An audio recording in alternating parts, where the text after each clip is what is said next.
movie already. Very beautiful. How many of you have seen me introduced to that damn movie? Good. Oh, good. You know, ridiculous. So, I'm 61 and I've been trying to make this movie for 50 years. So what happened is I saw Mary Shelley on a Sunday. I was 7 years old, and my dad wanted to go to church at 8 a.m. because he was that type of Catholic. And after church, we watched movies on Channel 6 in Guadalajara all day long. And Channel 6 was presenting.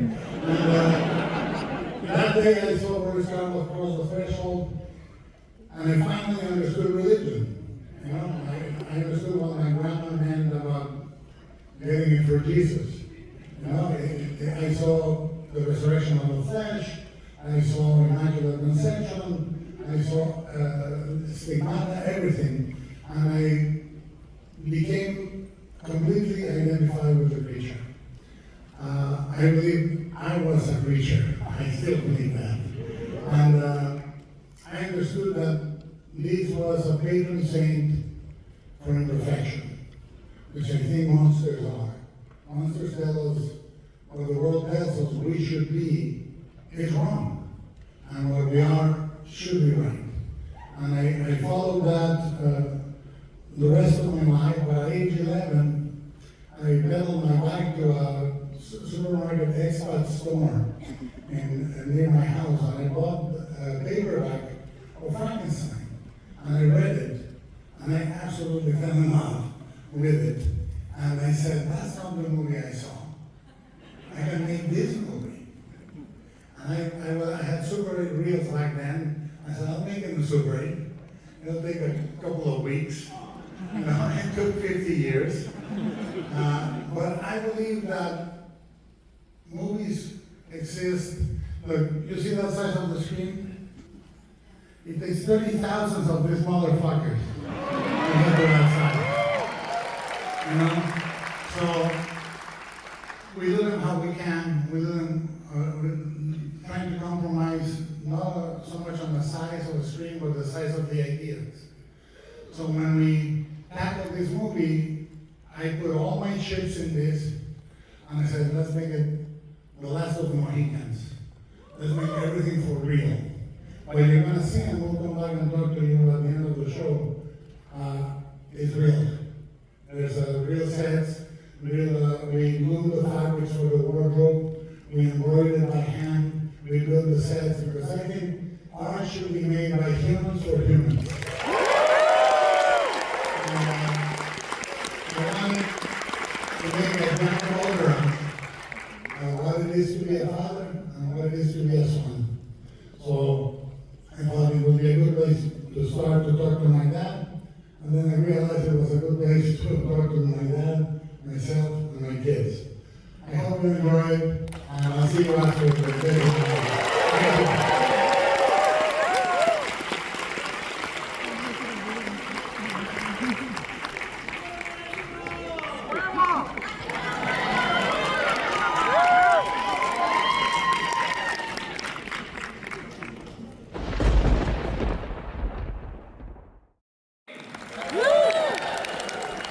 My name is Jason Reitman, and it is my great pleasure and my great honor to introduce one of the greatest living directors, Guillermo del Toro.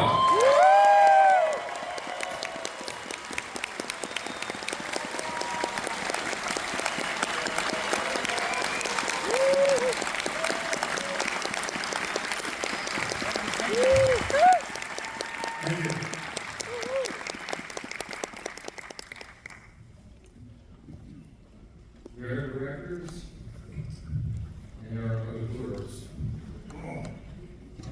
and there are masters.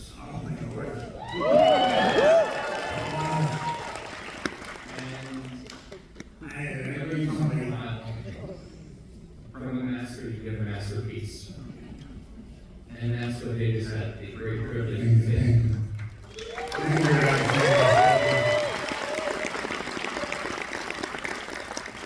Also, I'm just going to do this as an aside for a moment before we start talking Frankenstein.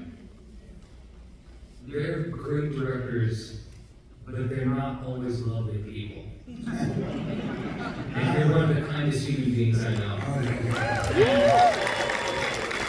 It's an honor to be your friend. It's an honor to know you, particularly because you're so brilliant. This is a gorgeous film. I'm very curious. You had a long relationship with Frankenstein, the story, and I'm wondering if you could tell everybody how Frankenstein first came to your life. Yeah, it was not only when we went to the West for the first time on TV, and it stayed with me. And through the years, through 5 decades, I dedicated myself to study all the romantics, Mary Shelley, Shelley, Byron, Classical David Friedrich, Chopin, everybody that was part of the romantic movement. And then the historical context in which they created their stuff. I ended up writing, I think, 5 prologues for 5 different books on Frankenstein. I read, obviously, the 3 editions. For me, there's only 1 edition, the first one, and the second one, I like a little less, and the third one, I don't like at all. Now, because it's one that was domesticated, the one where she pulled back. The first edition, 1818, is savage. The creature is brutal. There is a lot, it's a little messier in a great way. Another one that Mary Shelley, when you see the manuscript, when they wrote it, you see them arguing about an adjective on the edges of the page. I really went into micro diving on her life and the context, and I realized that the novel was sort of an autobiography for her. Is this movie an autobiography for you? Yeah, completely. How so? I think so. Is the things Mary Shelley and I are separated by 200 years more or less, but I had a massive crush on her, a massive crush on the Brontes. People were having crushes on Flower Fawcett. For me, it was the Brontes or Mary. And also, now and then you find someone that you say, this is the same material I'm made of. Because I think we're born of a certain material and we resonate with either as audiences or creators a certain vibration in the universe. And she had the same, and we had uncanny parallels. Her mom died 10 to 11 days after she was born. She could not pass the placenta. She died of an infection, which was very common back then. And my mother's mother died when my mother was born. Mary had miscarriages, so did my mother. I lived in fear of my mother dying at childbirth. One of my brothers was the only surviving of 2 twins. The way she viewed herself, I think she viewed herself as somebody to whom gender was a burden that was imposed by the mores of the time and the norms of the time. And I felt that was a really inadequate way. And my father expected this outgoing, belligerent, football-playing kid, and there was this pale creature reading books and library at all times, and refusing to go hunting with him. I was a puzzle for him.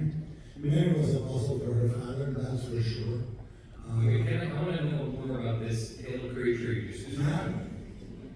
How old were you the first time that you came in contact with the story of Frankenstein? I was 11 when I read the book, and What's the movie you think the 11-year-old version of you wanted to make?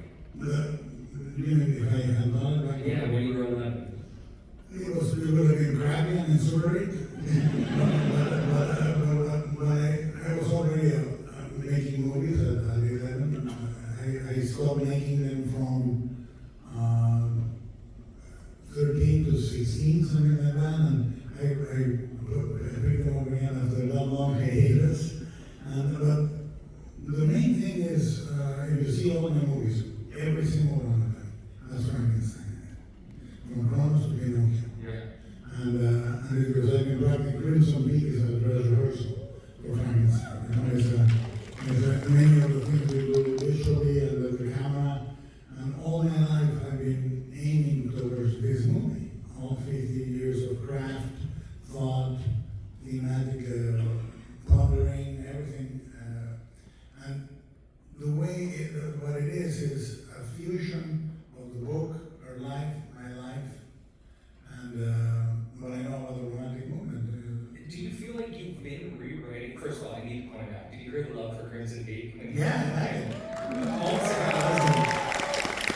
Years ago, we were backstage, and I asked Guillermo, I said, what's the Halloween costume you see the most from your movies? And you said, and I said, what's the one that makes you most happy? Crimson Peak.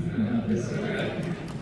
So you like it? Do you feel as though in some ways you've been actually making and rewriting time, and then when you finally go to sit down and write this, did you know where you were going? Did you know what the finish line looked like? Well, yes, I mean, look, the fact is I've been thinking about the aesthetics, the ideas, the symbols, because I had it in development in the early 2000s at Universal. We did maquettes with it, and it was always, he said, she said, it was always the father telling the story and then the son saying, let me tell you what I really was from my side. You know, which is what happens to you when you get your first reviews as a father when your kids are teenagers. You get the worst reviews of your fucking career. And they're right.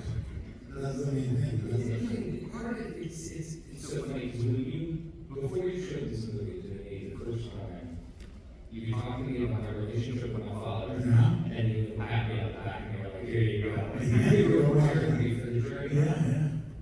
Do you think this movie is more reflective of your relationship with your own father or your relationship with your own kids? Both, because I think you grow thinking something happened to you, and then you find out you were an agent. I mean, I think that as you go past the mark of 35, 40, you gotta stop being a victim and realize that you were the antagonist in your story. You know, you are both the protagonist and the antagonist of your story. 90% of the story you're gonna go through is your own fucking doing in life. And I think when you don't, I'm sure that when you're young, you say, why me? When you're older, you say, why not?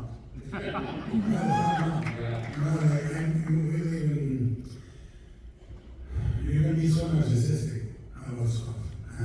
Same with directing. Directing, you direct different. When you're young, you try to dictate everything and explain everything, and when you're older, you let the movie talk to you. You know, and you listen, which we talk about in all of the days on Sunday. You know? Yeah, we make all of this on Sundays. A group of directors and Jason Reitman, and you know, when I was young, they said if you're a famous director, you'll be surrounded by models. How would you describe this model painting, the camp that happens at his house on Sunday? He brings me over and I'm like, oh, this sounds like fun. And then I sit down and it's a small table and I'm sitting across from Guillermo, John Favreau, Ryan Johnson, and Steve. And Jim Cameron sometimes. Yeah, sometimes Jim shows up. It's insane. No, we make quesadillas. We make quesadillas. We make them from scratch. I make the tortilla, I'm pretty good at the cheese. Okay. I want to go back to your moment of creation, because this is a movie about creation. And what I'm curious about, particularly with you, more than any other director I've ever known, not what you're writing on page, I'm curious how much you've already seen in your head as you're writing. Well, Are there images you knew from moment one, this will be the movie about? we start by creating a language that is emotionally understandable to audiovisual things. It's not about how something looks, it's about how something communicates to the audience. So if I explain to you the color, basically the novel is structured in three narrations. The captain's narration, Victor's narration, and the creature narration. So what I did is each of the episodes is a completely different color palette. The captain's narrative is blue, white, and gold. That's it. And the sun rises behind the captain.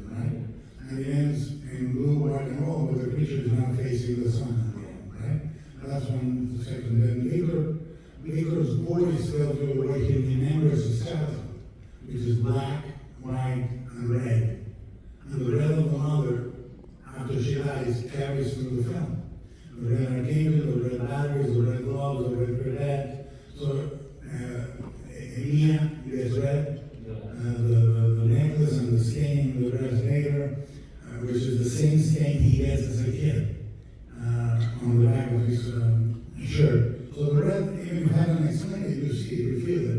Then he talks about his youth and it's all perfect. All the colors come to play, but only Mia and the creature share purple.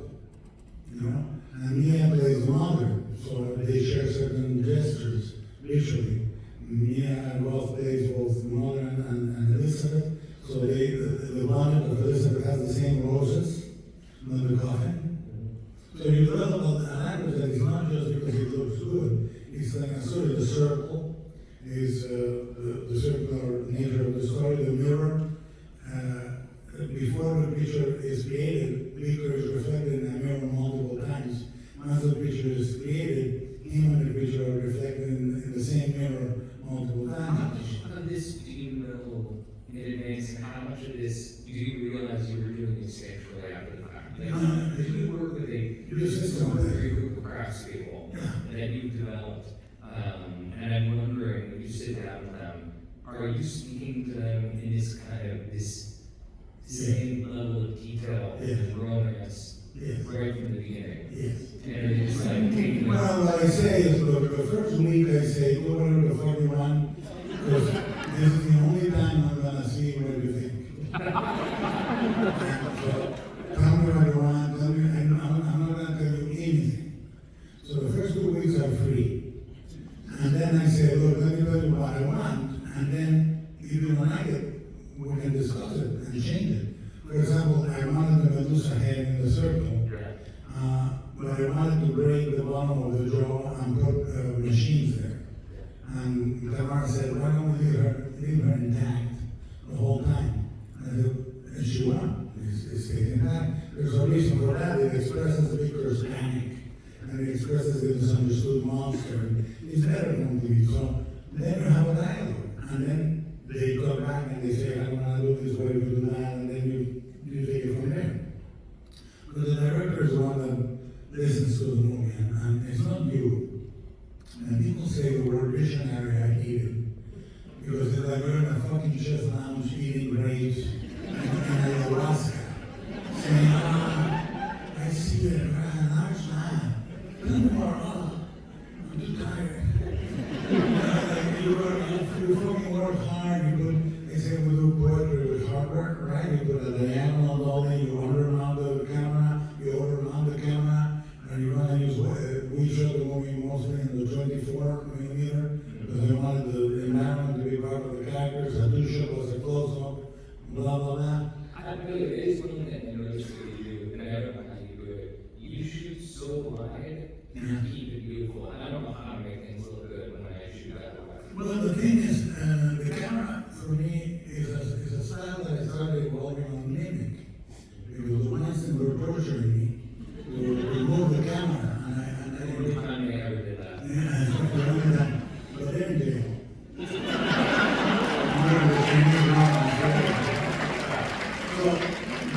Some stories have happy.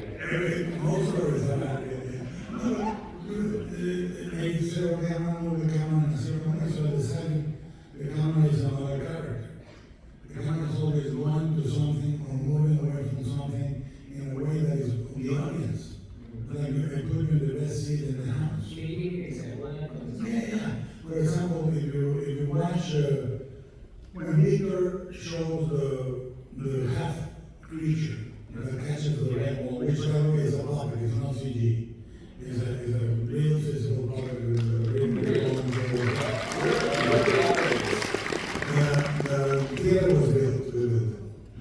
But I said, well, this is memory, so I'm gonna have the camera swoop like a crane. I said, we're gonna shoot it like a concert, like a Prince, or a Jagger or something. You're gonna be moving around and the camera's gonna meet you. It's gonna be very active, so the audience is quite literally getting the best view of a concert. When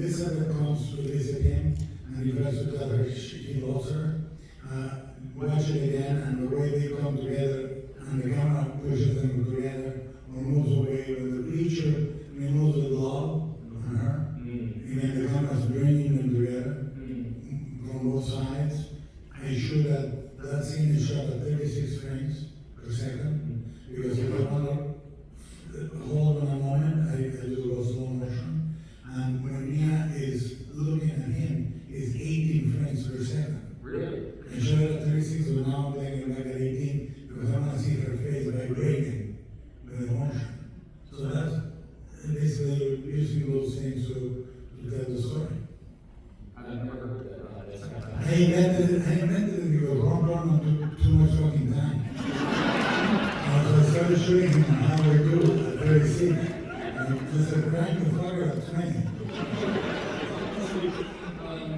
Let's talk about your acts for a second. I'm curious how early in the process you were thinking about these actors. I wrote it for them. You wrote it for them? Except Jacob, yes. I wrote it for all of them. Jacob came in as a replacement because another actor had the part. It's called the whole prosthetics. We did all the tests, and 9 weeks before the movie started, that actor pulled out. Wow. So everybody panicked except me. They said the miracle is all gone. Because when something goes wrong in a movie, it's actually going right. Because the movie telling you, you don't need this. Wait a second. You said, secondly, you said something really important. I'd love you to say it again and tell us what you mean by that. You have to listen to the movie. Well, you remember one day when I was painting, one of the directors said if the credits were right, you would be the film behind the film.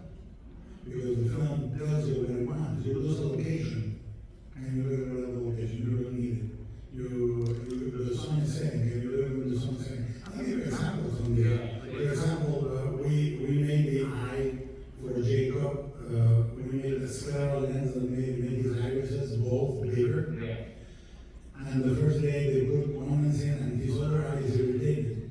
And they say, can we do the other eye CG for today, and we'll try it tomorrow? I said, no, leave it. Two sizes. It's made of parts. One eye is bigger than the other. And this eye that is bigger is going to keep back the light. What age, where were you in your career when you realized that you need to listen to the movie? Shit over there. Okay. And that's not in the middle, because everything went along with that for for example, in Van the fireman said, if you're shooting this forest, you cannot use squids, explosives, or blanks. And I said, but it's a war movie. If you want it, so we held it everyone. And you see, when we had the muscle flash later, the last day I go up, pick up a truck. And I said, this is the last day, let's go Mexican.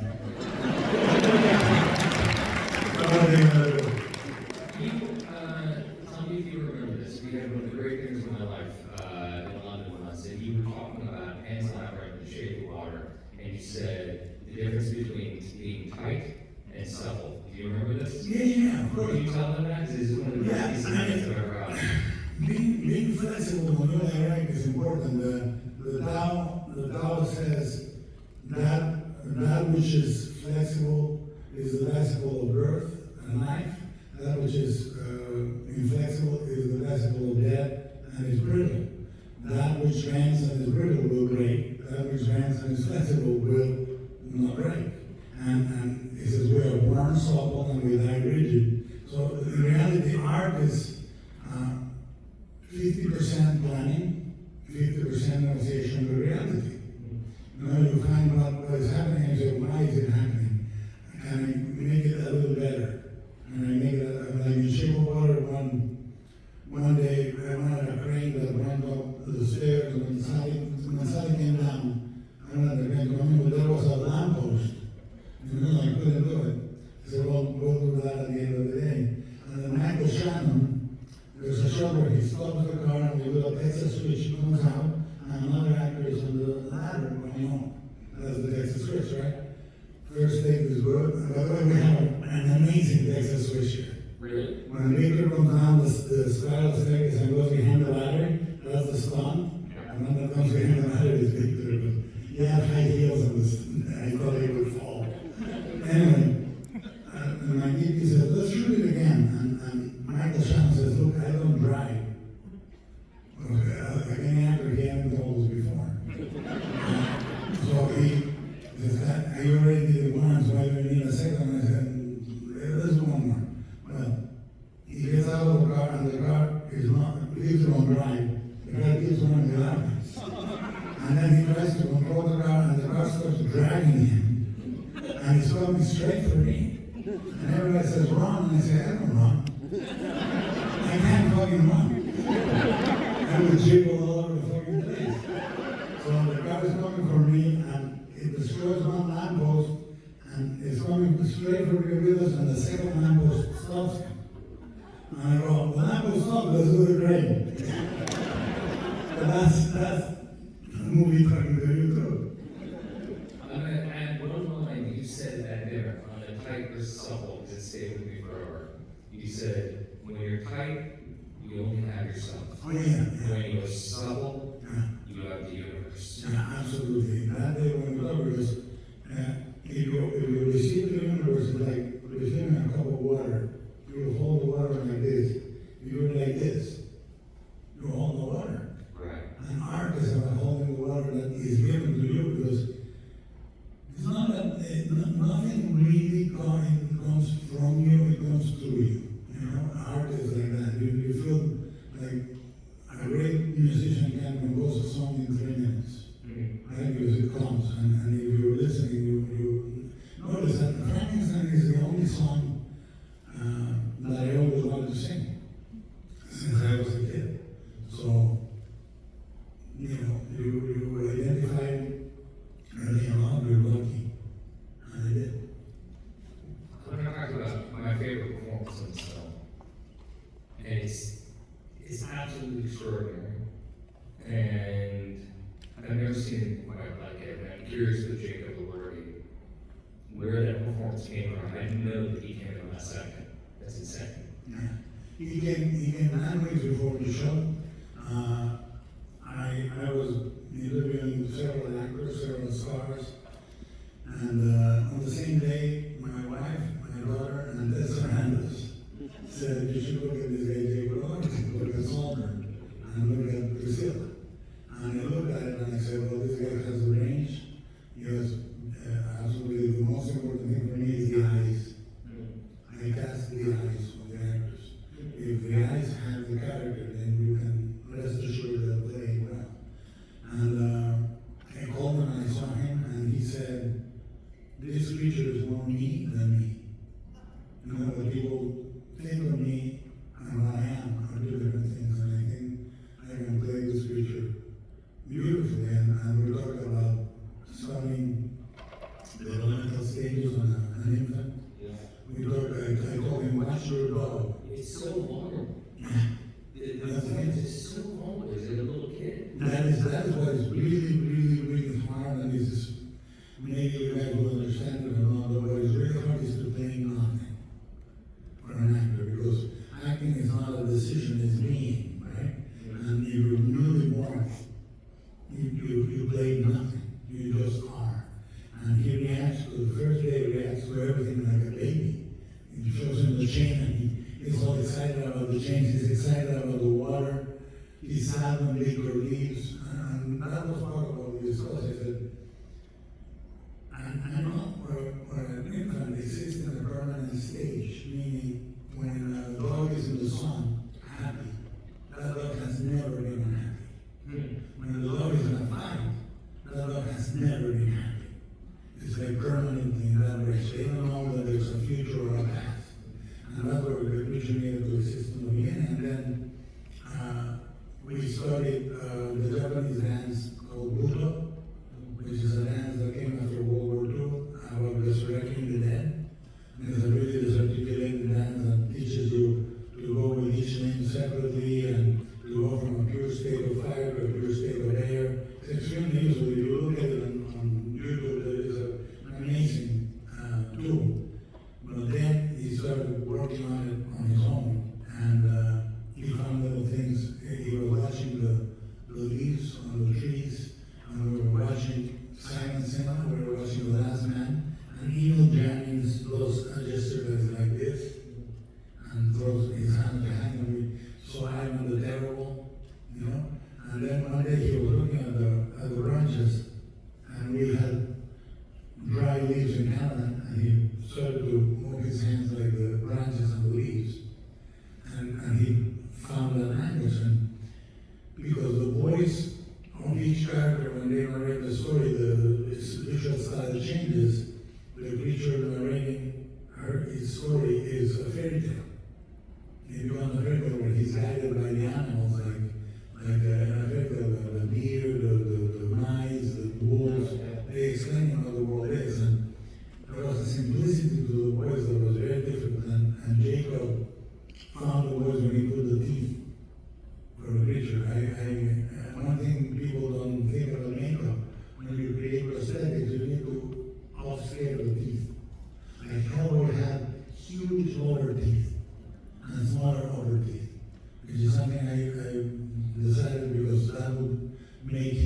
you look, otherwise you look like an old man, with no teeth, because the normal teeth are too small. And when they would put the teeth of the preacher, he found the F in his hand, and then the first scene we shot is the last scene in the movie. No. Yeah.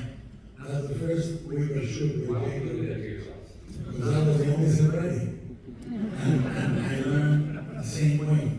If that's the way it is, use it to your advantage. And we did. We now had a North Star.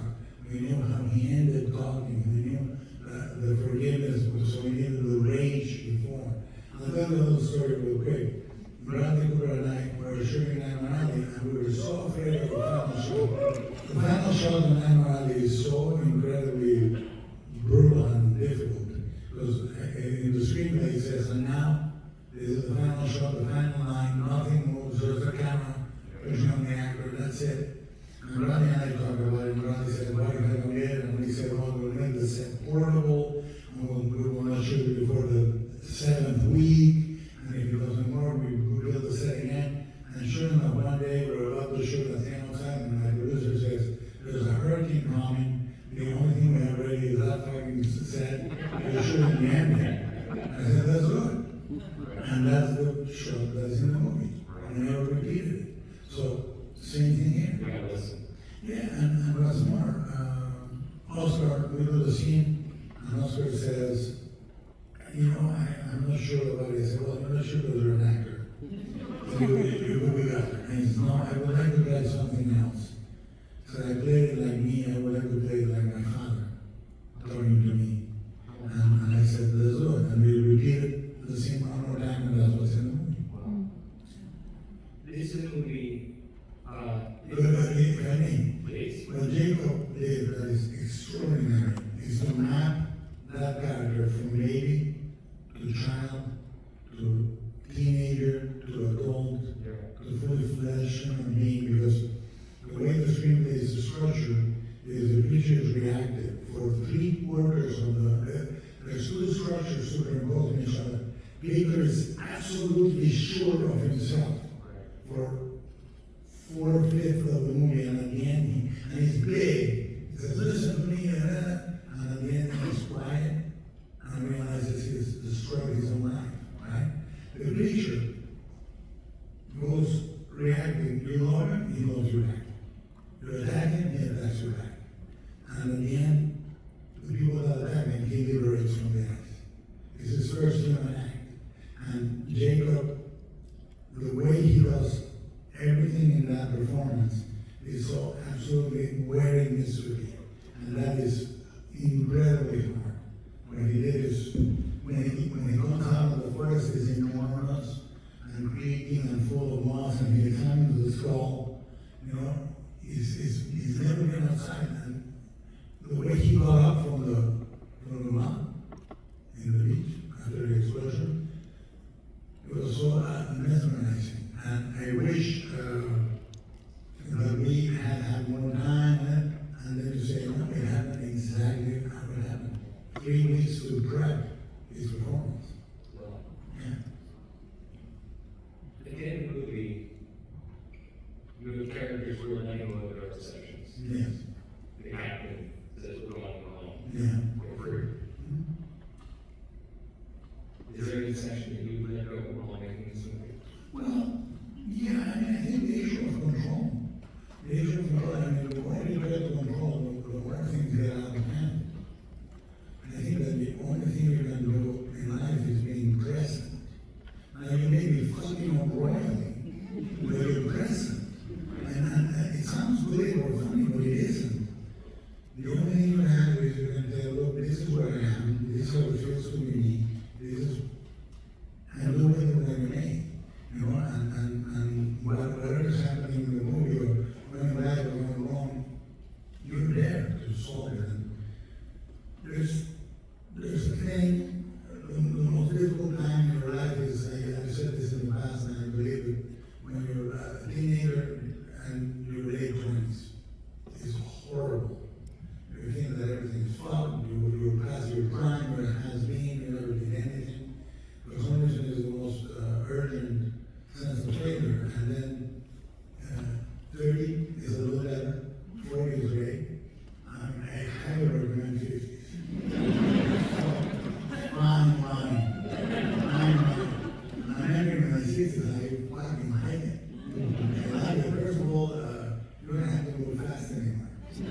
want to spend Halloween.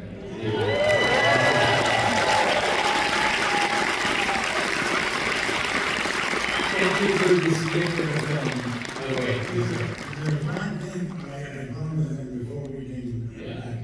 The movie, one of the things we wanted to do was to make all the crafts aspirational, meaning we wanted to inspire people to say, you don't have to do things with a volumetric LED fucking screen. You should go to the real places. You don't have to do half of the set digital. Build the fucking set if you can. Put the people there. Make the dresses by hand. Make them feel operatic. Because I think people notice when a movie is a movie. You know.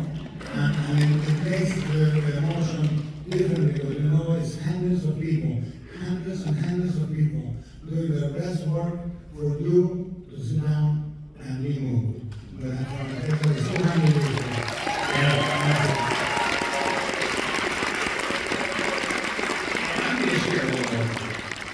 I'm going to share one more thing. Right now we're in one of the great movie theaters in the world, the Chinese Theater. Yes.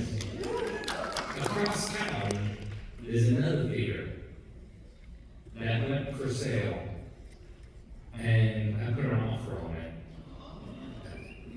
This was a year ago. You don't have to. Yeah.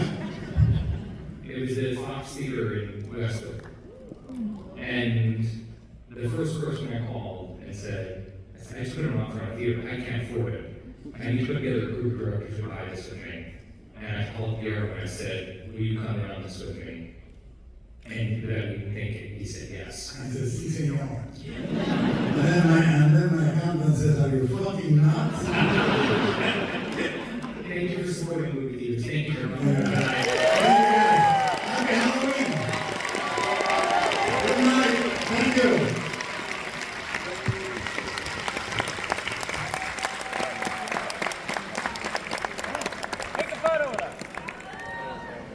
We're going to take a photo with you guys. 1 second.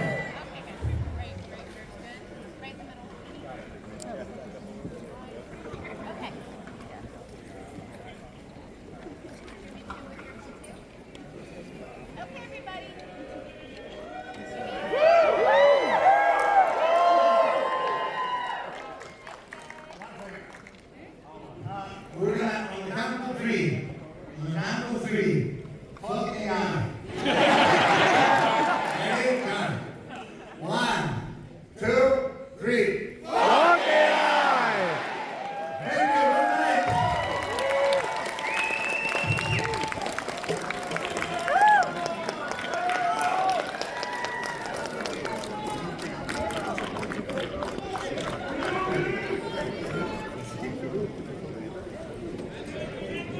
Good night. Come on.